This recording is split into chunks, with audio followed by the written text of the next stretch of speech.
At 10 kilometers from the border near the village of Bredevad, a German advance guard of 4 armored cars encountered poorly organized resistance from the Danish army units.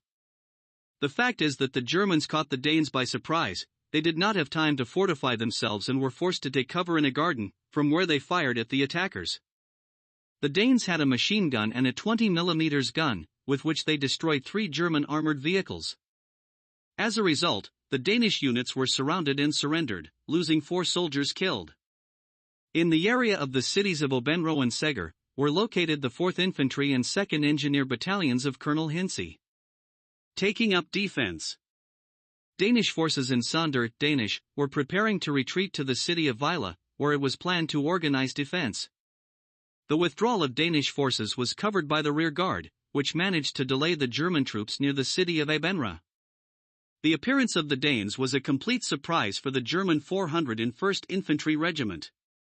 Several people were killed on both sides during the battle. Meanwhile, the forces of the 2nd Regiment under Lieutenant Colonel Elmgren encountered the strike group 20 kilometers north, near the city of Haderslev. The city was defended by a garrison of 255 soldiers armed with several cannons. The battle began in the southern part of the city, where Danish soldiers armed with a 37mm gun held off the German advance, who had light tanks. As a result, the Germans pushed the Danes back, but they themselves suffered damage to 2 tanks. Clashes continued at the checkpoint, where Danes were armed with a 20mm gun. They held back the German advance, firing heavily at the enemy. The fight lasted about 10 minutes, after which the Germans received news from command that Copenhagen had been taken and the Danish government had surrendered. The Germans began to enter the city, but the Danish forces had not received orders to capitulate. During the battle, 1 German motorcyclist was killed and 2 tanks were damaged. On the Danish side, 2 soldiers and 3 civilians were killed.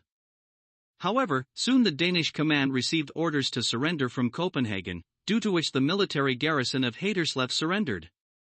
The garrison of the city of Tunner was the first to engage in battle with the Germans in West Jutland. Danish soldiers under the command of Captain Lieutenant Lorsen met the units of the 11th German Grenadier Brigade at Abild. Where using a 20mm anti-tank gun, the Danes knocked out 2 German armored vehicles. For over an hour, the small forces of Larsen held off the Germans, after which the latter simply outflanked them. In the town of Solsted, Danish troops took up defensive positions on the road into the town. When German forces approached their positions, the Danes opened fire on the enemy with the 20mm gun. 1 German armored car was hit, and another was forced to retreat. After that, the German infantry attacked the enemy positions twice, trying to outflank them, but the Danes repelled both attacks.